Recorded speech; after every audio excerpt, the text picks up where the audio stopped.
So the unusual aspect of this case is that the California Endangered Species Act protects mammals, birds, reptiles, amphibians, fish, and plants. There's not an obvious category there for bees.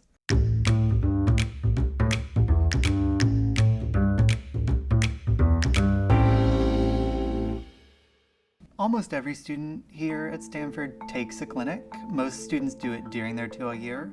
It was actually one of the things that drew me to Stanford in the first place, is the opportunity to take a quarter and do a full-time clinic. That's something that not a lot of other law schools offer. The environmental law clinic just made sense. I'm really interested in environmental and natural resources law. That's what I want to do with my career, so the opportunity to spend a quarter focused exclusively on learning how environmental law happens in practice was really appealing to me.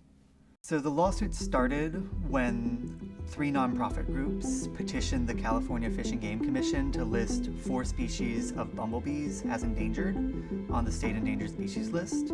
So that was sort of the genesis of the suit. And then these nonprofit groups, they really want to protect the bees, so they intervened in the case to say, here's our perspective, here's why we think this is important, here's the value of bees to our ecosystems, and the clinic represented them in that motion.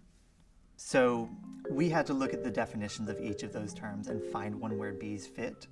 And it turns out that based on the way that the legislature created this law, bees actually fit into the category of fish, which they defined really expansively. It includes crabs and snails and worms and also bees. Because of that, we went with this argument. We won in the appeals court, and that produced a whole round of stories in the national press saying things like, California court says bees are fish. That was the headline for a few days. The California court has declared bees are fish. And then a few weeks after it sort of died down, The Daily Show reached out to us to try to tell that story in more detail than maybe this was getting in the national press.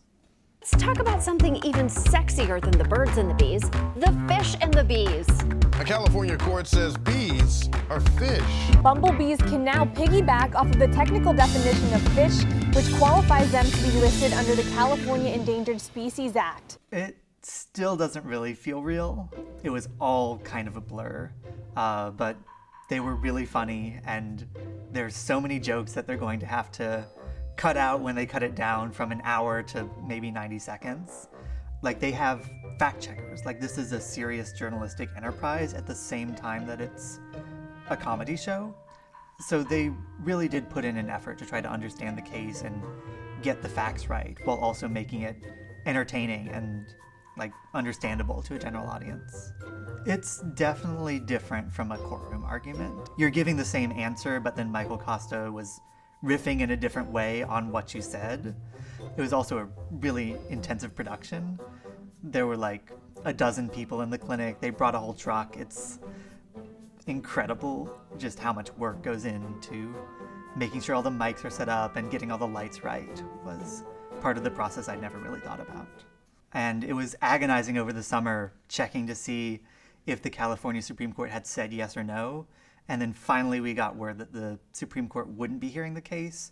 So that meant that the appeals court decision where we won would stand, which was great. And then finally there were some procedural motions, but they're officially candidate species again, which is what we were seeking when this lawsuit started 3 or 4 years ago.